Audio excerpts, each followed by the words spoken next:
Bom, pessoal, você já me conhece, né? Sou o professor Bruno e, conforme eu falei, vou ficar com vocês nessa disciplina de matemática financeira, ok?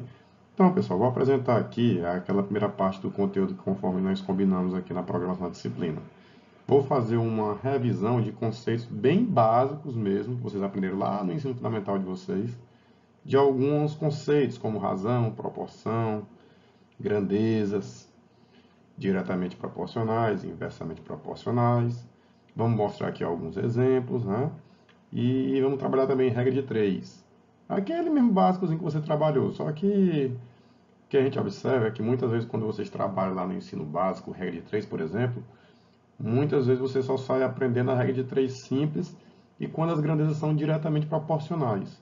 Então aqui eu vou tentar mostrar também para vocês recapitularem, que eu tenho certeza que vocês já estudaram isso em algum momento, mas também regra de 3 que envolvem grandezas inversamente proporcionais e também regra de 3 que envolvem mais de duas grandezas.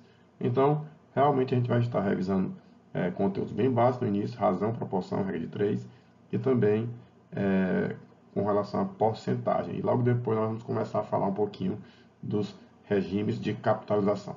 Ok, pessoal? Então, vou ficar mostrando algumas coisas aqui no slide, também vou ficar escrevendo algumas coisas aqui através do nosso programa.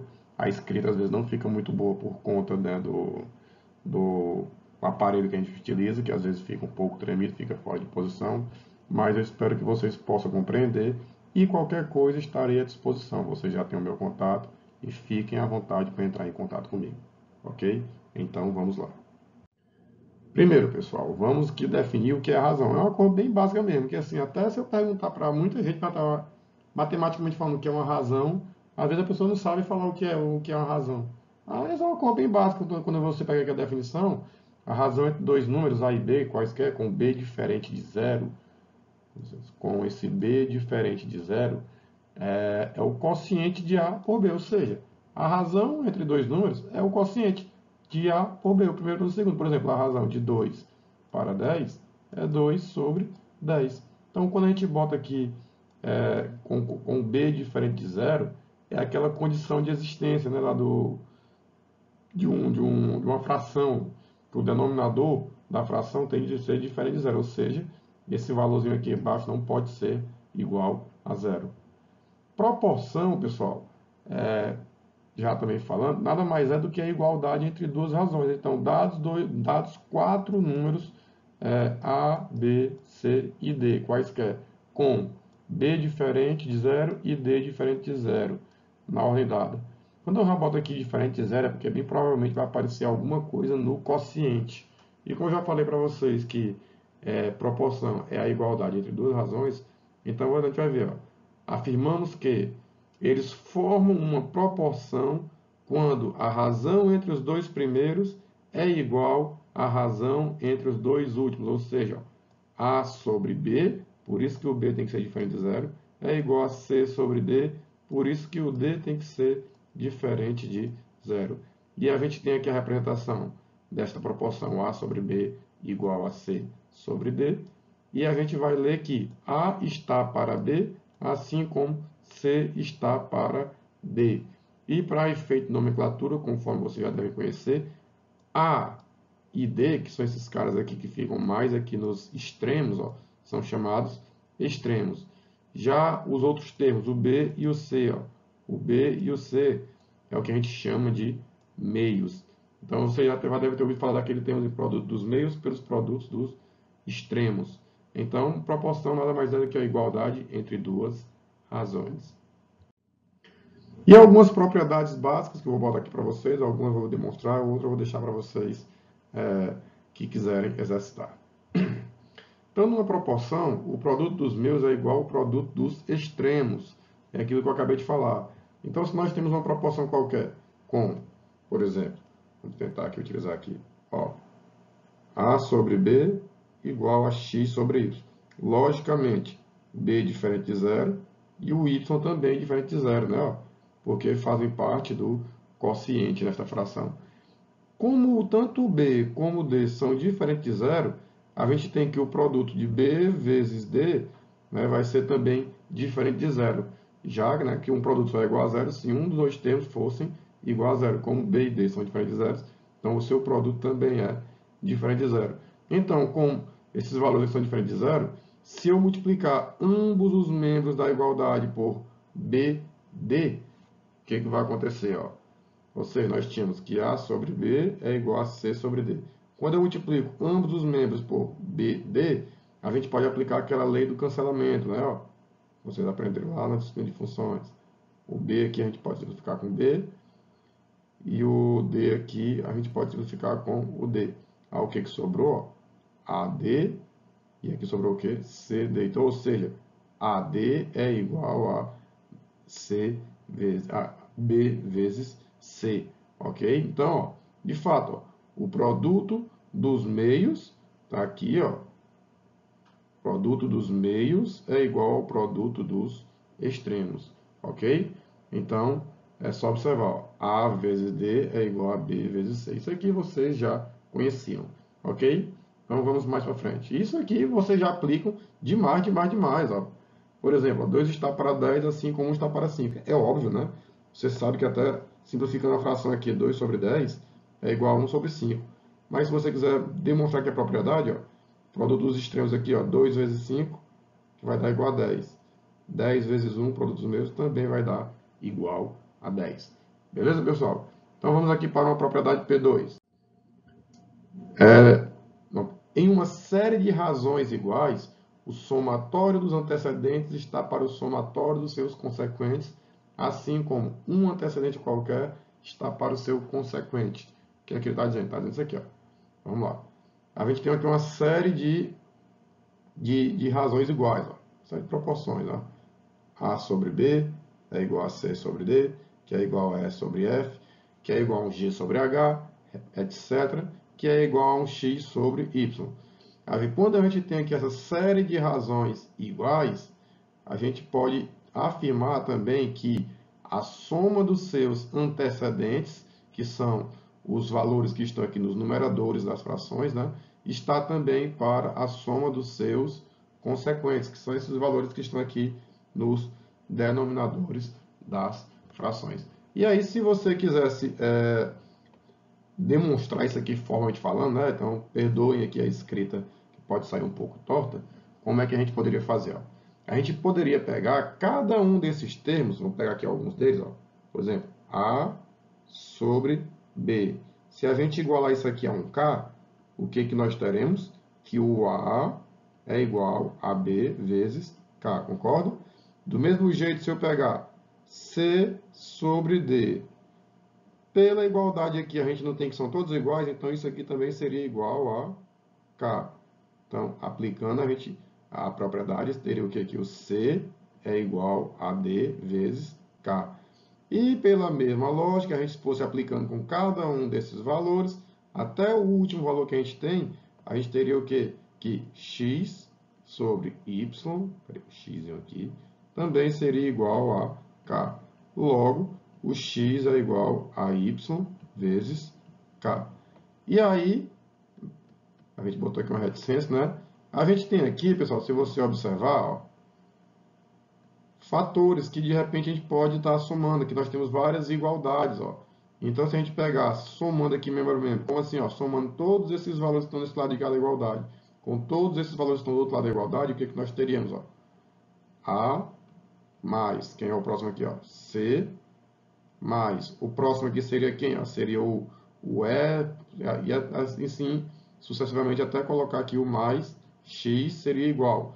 Nesse outro lado aqui da igualdade, pessoal, nesse outro lado aqui da igualdade, ó, você observa que nós temos o K, que é um fator comum. Então, a gente poderia colocar esse K em evidência, que multiplica B mais D mais K, e assim, mais o Y, né? E assim sucessivamente. Então, ficaria B mais D mais reticência mais, e o último valorzinho aqui, né, que é o Y. Como aqui é um produto, né, a gente pode pegar, passar, entre aspas, para o outro lado, dividindo, nós teremos o quê? Que A mais C mais reticência mais o X, que se você observar, é a soma de todos os antecedentes sobre, né, que como está multiplicando, vem dividindo. B mais D mais reticência mais o Y. Isso aqui também vai ser igual a K. Ora, se isso aqui é igual a K, se isso aqui é igual a K, se isso aqui também é igual a K, e a gente acabou de concluir que isso aqui também é igual a K, então vale a igualdade conforme foi o que a gente queria demonstrar, que era o quê? Que se A sobre B é igual a C sobre D, que é igual a reticência, que é igual ao x sobre o y, isso aqui tudo vai ser igual a A mais C mais reticência mais o x sobre o B mais D mais reticência mais o y, certo? Conforme a gente queria demonstrar. Certo, pessoal? Fique de novo, peço perdão aqui pela letra, né? É por conta do aparelho. Então, é uma propriedade que provavelmente você já conhecia, mas sempre é bom. Às vezes você sabe aplicar, mas você não sabe mostrar. E você pode pegar de repente um aluno mais curioso e perguntar, professor, mas por quê? É sempre bom, às vezes, a gente saber do motivo dessas coisas, né? Então, vamos lá. Outras propriedades importantes que a gente tem aqui, ó, A sobre B é igual a C sobre D, implica que A mais B está para B, assim como poderia ser A menos B está para B, assim como C mais ou menos D está para D. Então, ou seja, a soma do antecedente com o consequente está para o consequente. Aqui do outro lado também, ó, antecedente com o consequente está para o consequente. São formulazinhas, né? São propriedades que você aprendeu lá no 7º ou 8º ano. E aqui eu não vou demonstrar não, eu vou deixar para vocês pesquisarem. E você observa aqui também, né, que vale também essa situação, que a soma do antecedente com o consequente está para o antecedente, né? Nas duas situações. A terceira propriedade, a quarta propriedade, ó, vai ser a propriedade do produto. Ela é bem fácil de demonstrar ela. Basta você multiplicar aqui no caso aqui, ó, os dois lados da igualdade por C sobre D. Quando você multiplica por C sobre D, por exemplo, aqui vai ficar C ao quadrado sobre D ao quadrado, ó, e aqui ficaria, ó, AC sobre BD. Então, aí você já demonstraria essa primeira parte. E para demonstrar essa segunda parte, o que você faria? Multiplicaria ambos os membros da igualdade por A sobre B. Certo? Então, essas propriedades eu vou deixar para vocês aí com pesquisa, a demonstração. Beleza, pessoal? Então, vamos lá. Grandezas, pessoal. Grandezas também é uma coisa assim que você aprendeu a vida todinha, usa na matemática, usa na física. Às vezes o cara pergunta para você e você não sabe responder. O que é, sim, mas o que é uma grandeza? O que é uma grandeza? Uma grandeza, pessoal, nada mais é do que algo que pode ser medido ou contado. Elas podem ter suas medidas ou contagens variando para mais ou para menos. Então vocês já ouviram muito falar desse termo grandeza, meu Deus, a velocidade e o tempo. A velocidade pode ser medida, o tempo pode ser contado. Então grandeza é tudo que você pode medir ou contar, ok? Vamos lá. E as grandezas, elas podem ser, a gente pode correlacionar grandezas, duas ou mais grandezas. Por exemplo, velocidade e tempo. A quantidade de pães que você vai comprar na padaria e o preço dos pães, por exemplo. São duas grandezas. Uma você está contando a quantidade de pães e na outra o preço dos pães. Está medindo, né? Que está valorando essas informações. Então aqui nós temos grandezas proporcionais, que podem ser diretamente ou inversamente proporcionais. Então, dadas duas ou mais grandezas, a gente vai dizer que elas são diretamente proporcionais quando variam sempre na mesma razão. Então, quando é que são diretamente proporcionais? Quando variam na mesma razão, ou seja, se uma aumenta ou diminui, a outra também vai aumentar ou diminuir. Por exemplo, quantidade de pães e o preço dos pães. Quanto mais pães, mais caro será o valor que você vai pagar pelos pães. Quanto menos pães, mais barato, né? Menor será o valor que você vai pagar pelo total dos pães. Então, isso que garante que duas grandezas são diretamente proporcionais. E duas grandezas diretamente proporcionais possuem como característica o fato de que a razão entre os valores de uma delas é igual à razão entre os valores da outra. Então, dadas duas ou mais grandezas, né? dizendo que elas são diretamente proporcionais quando variam na mesma razão, conforme a gente acabou de falar. Então, aquilo que eu estava falando, né, duas grandezas diretamente proporcionais tem como característica que a razão entre os valores de uma delas é igual à razão entre os valores das outras. Então, dados aqui dois pares de grandezas, por exemplo, quaisquer, que aqui a gente está pegando, generalizando, A e B e X e Y. Então, a gente vai ter, ó, conforme aqui a definição de grandezas diretamente proporcionais, a razão entre uma delas, A sobre B, é igual à razão entre outra delas, X sobre Y. Então, está aqui, ó, A sobre B é igual a X sobre Y. Pela propriedade dos meus pelos extremos, a gente vai ter que também A sobre X é igual a B sobre Y. Você pode só inverter aqui, né? Isso aqui você também já sabe lá no que você já estudou anteriormente. Então, a gente vai ter que A sobre X é igual a B sobre Y, que eu vou dizer que é igual a uma constante qualquer. Então, se eu tenho que A sobre X é igual a K, a gente pode concluir que o A é igual a K vezes X. E que o B sobre Y é igual a K, a gente vai concluir que o B é igual a K vezes Y. Então, naquelas questõezinhas que vocês estudavam lá no 8º ano, 7º ano, se uma grandeza é diretamente proporcional, a gente pode chamar que ela é o valor que ela está sendo proporcional vezes uma constante. Então, é isso que eu vou já botar para vocês um exemplo para vocês visualizarem. E as grandezas de inversão de proporcionais, elas têm mais ou menos, vamos dizer assim, só que o contrário. Ela tem um conceito parecido, só que com a diretamente proporcional, só que ao contrário das diretamente, quando uma das grandezas aumenta, a outra diminui. Vou dar um exemplo para vocês. Imagina que você esteja fazendo uma viagem. Quanto mais rápido você anda, não é? Você acelera, quanto mais você aumenta a sua velocidade, menos tempo leva para você fazer essa viagem. Ou seja, velocidade e tempo são grandezas inversamente proporcionais. E assim como lá no conteúdo lá de diretamente proporcionais, ao invés de a gente ter que, quando as grandezas são diretamente, a gente vai ter uma razão entre uma proporção com a razão entre os valores das duas grandezas, aqui nós vamos ter uma chamada razão inversa. Ó. A sobre B, está aqui na primeira equação, não vai ser mais igual a x sobre isso, vai ser igual a y sobre x, porque aqui nós temos grandezas inversamente proporcionais. Aplicando aqui, né, o mesmo pelos extremos, o cruz credo, como alguns já podem conhecer também esse termo, nós vamos ter aqui a vezes x é igual a b vezes y. Igualando isso aqui a um k, né, se a gente quiser isolar o valor de a e o valor de b, nós vamos ter o quê? Ó? Que o a vai ser igual a k, que multiplica 1 sobre x, e o b vai ser igual a k, que multiplica 1 sobre y. Mas eu vou mostrar para vocês isso aqui através de exemplos, como fica simples, certo? Que às vezes você lê assim um conceito matemático, meu Deus, isso aqui é difícil, mas você vai ver como é bem prático de se aplicar.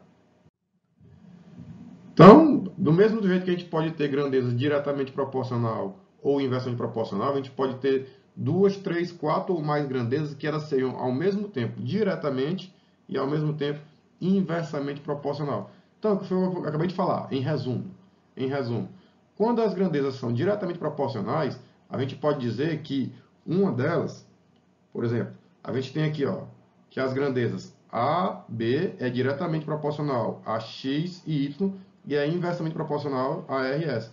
Ou seja, a gente poderia botar que o A vai ser igual a K que multiplica. Se é diretamente proporcional ao X, coloca o X direto. Se é inversamente proporcional aqui ao RS, então coloca 1 sobre R. E do mesmo jeito, como é que a gente descreveria aqui o B? O B seria igual ao K que multiplica.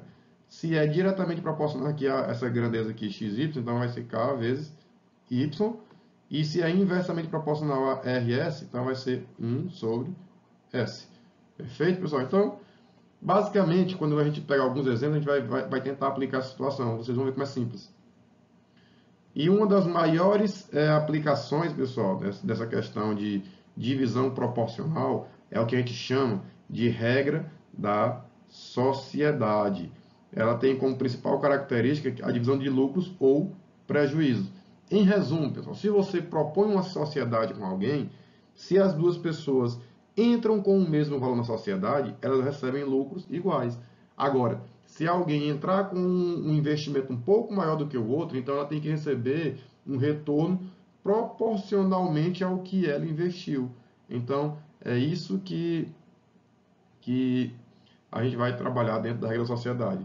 E aí eu vou botar aqui um exemplo para vocês agora, para vocês verem como é bem prático a gente fazer esse tipo de trabalho. Então tá aqui, ó. Um grande empresário vai distribuir 36 mil reais entre seus 3 filhos, então vai dividir 36 mil. Pela lógica seria 12 mil para um, 12 para outro, 12 para outro, só que ele quer fazer diferente. Ele quer fazer em partes diretamente proporcional ao tempo que cada um deles tem na empresa, que significa isso. Quanto mais tempo de empresa a pessoa tem, mais ela vai receber. Então, se uma pessoa tem 10 anos e a outra tem 8 anos, um recebe a mais do que o outro.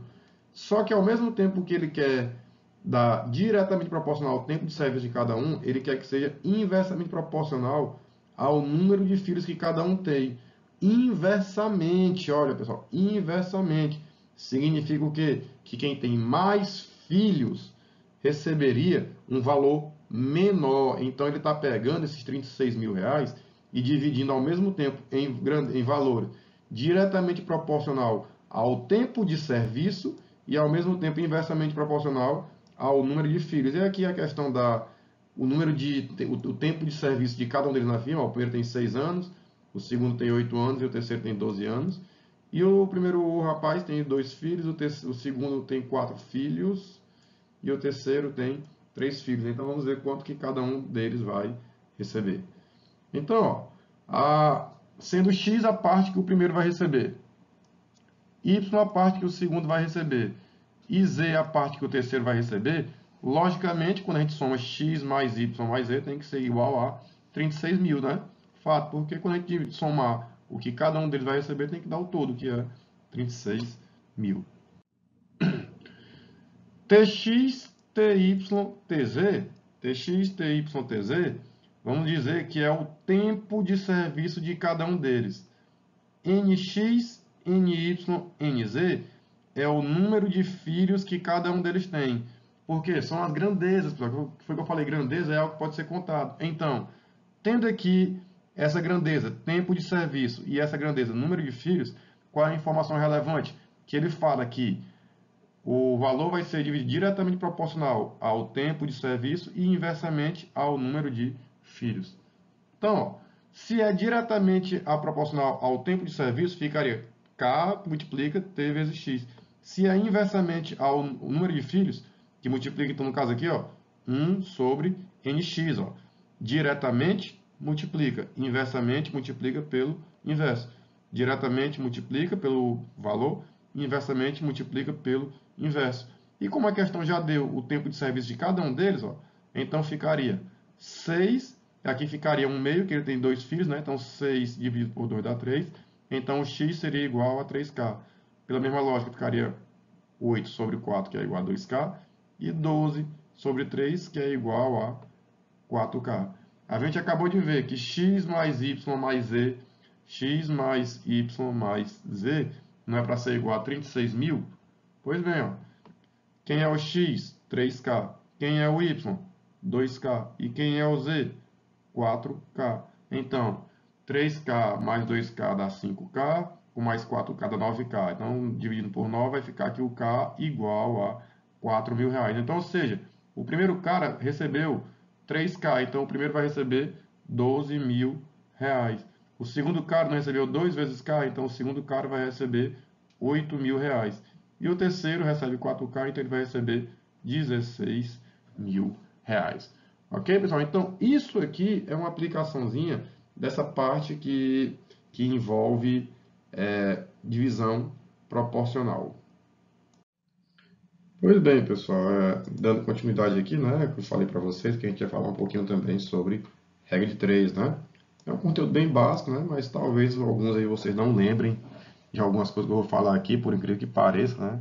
Muita gente sai do ensino básico, às vezes, sem saber resolver uma regra de 3 composta, uma regra de 3 com grandezas inversamente proporcionais. De novo, o que são grandezas inversamente? Elas possuem uma chamada razão inversa.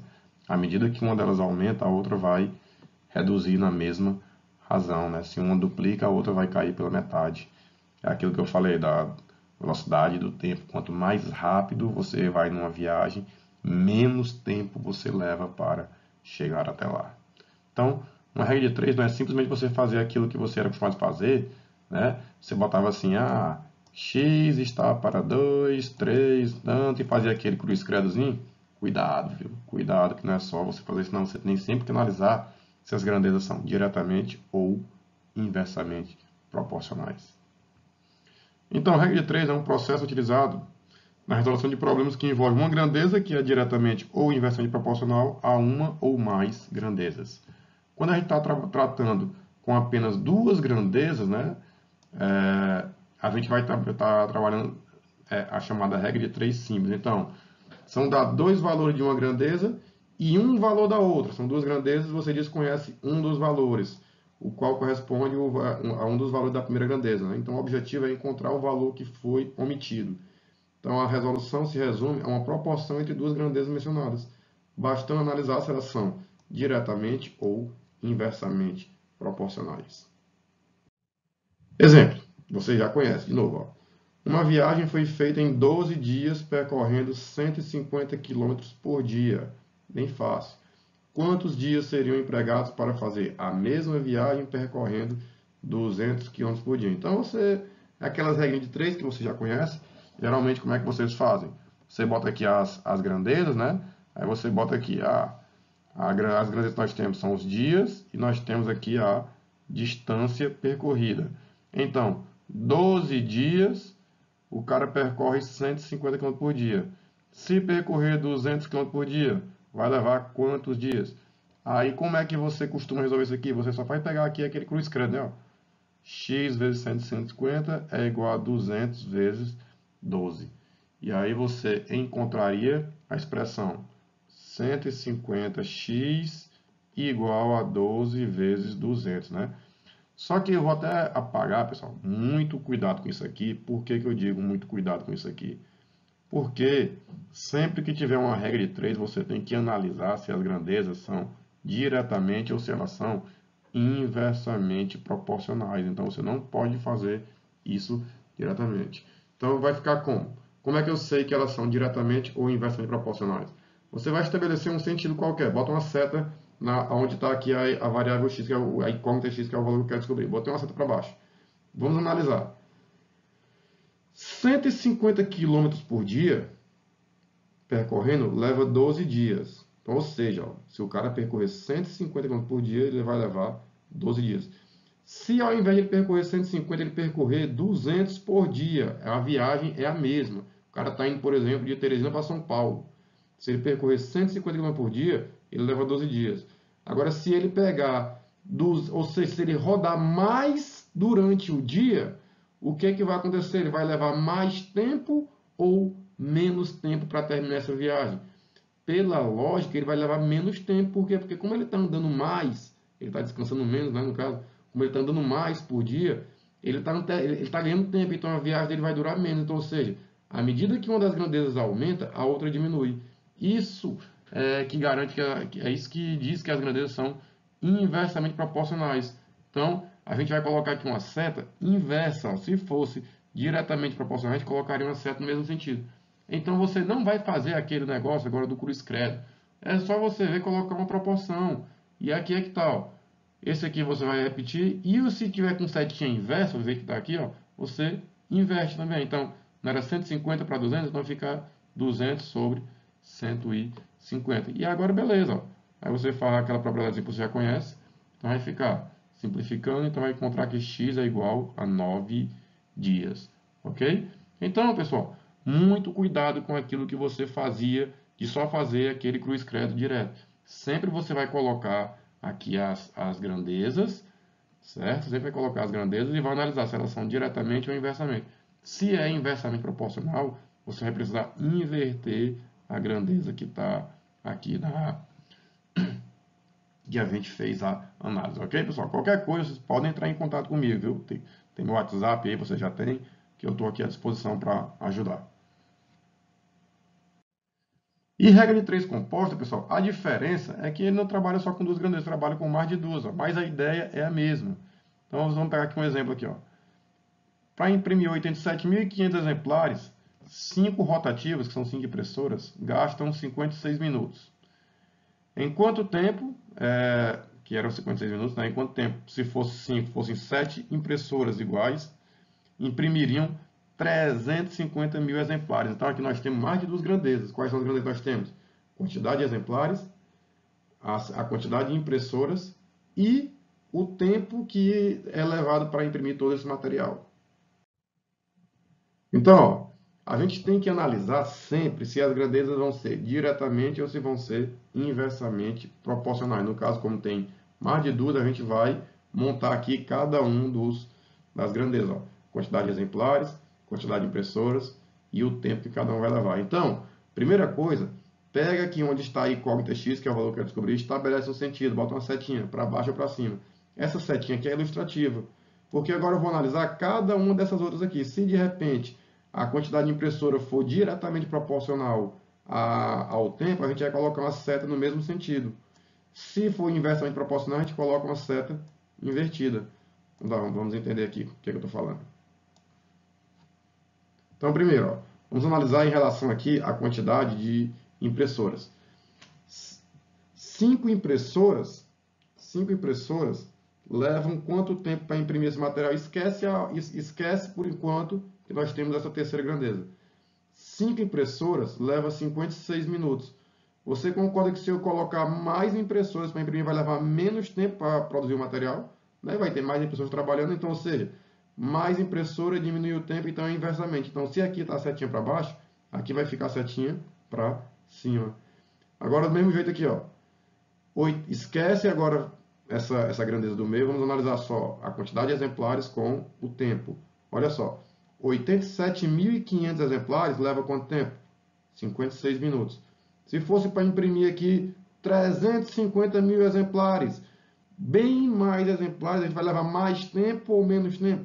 Logicamente, mais tempo, ou seja, aumentou a quantidade de exemplares, aumentou também aqui o tempo que vai ser necessário. Então, é diretamente proporcional, então eu vou colocar aqui, ó, uma setinha para baixo, no mesmo sentido, ó, que a gente havia direcionado. E para resolver essa regra de três composta, a gente vai repetir essa primeira parte aqui que está a incógnita x, que é o valor que eu quero descobrir, então vai ficar 56 sobre x, 56 sobre x, e aí é igual ao produto das outras duas. Se uma delas for inversamente proporcional, você inverte, por exemplo. Essa daqui das impressoras, das rotativas, não é inversamente proporcional ao tempo, então ela vai ficar invertida. Então vai ficar, ó, 56 sobre x vai ser igual 7 sobre 5, ó, observe que eu inverti, ó, ficou 7 sobre 5, porque é inversamente, e aqui ficou 87.500 sobre 350 mil, que no caso é inversamente proporcional, certo? Então aqui você vai encontrar que, quando você resolver a expressão, vai dar 160 minutos, ou, convertendo, 2 horas e 40 minutos. Ok, pessoal? Perfeito? Então, aí eu vou passar uma atividade para vocês. Então, essa é a primeira parte que eu vou querer que vocês deem uma olhada. E aí também vou falar aqui no próximo vídeo, na parte 2 do vídeo, sobre porcentagem. Beleza? Pois então, pessoal, fica aqui à disposição e qualquer coisa pode entrar em contato. Muito obrigado, viu? E até a próxima.